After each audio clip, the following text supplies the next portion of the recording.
Caleb has had people would call it a rocky start, but he's got a game coming up against Carolina, who's got the worst defense in the NFL right now.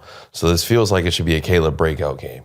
Will it be a Caleb breakout game, or is it going to be the Bears should have taken Daniels? Takes get louder.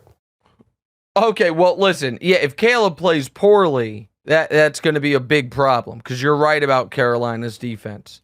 But Caleb has steadily gotten better every week.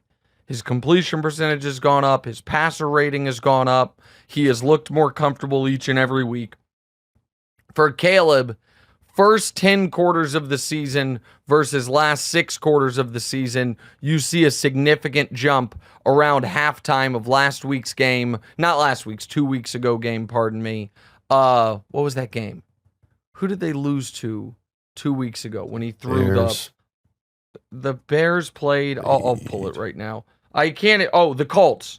When Caleb threw the 3 touchdowns, but also had the 3 turnovers and 350 yards, maybe threw 2 touchdowns, whatever it was. Halftime of that game, he started to look more like a pro, and then last week against the Rams, he looked good.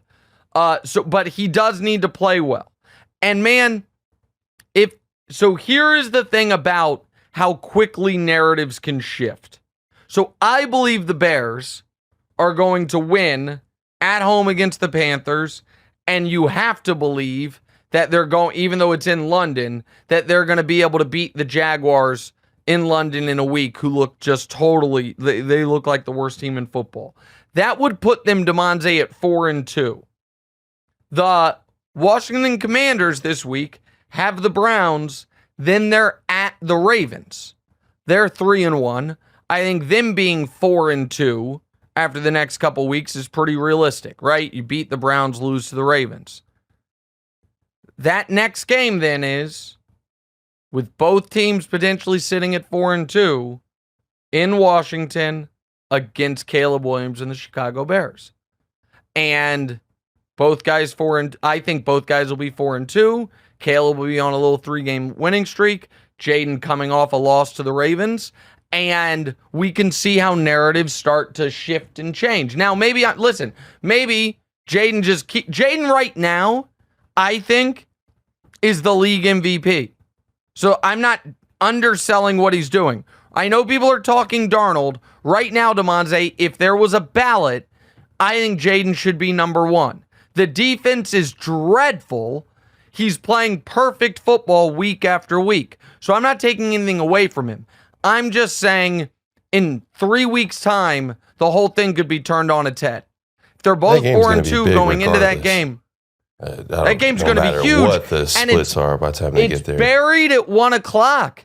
It's a 1 o'clock CBS game. That thing needs to get flexed, man.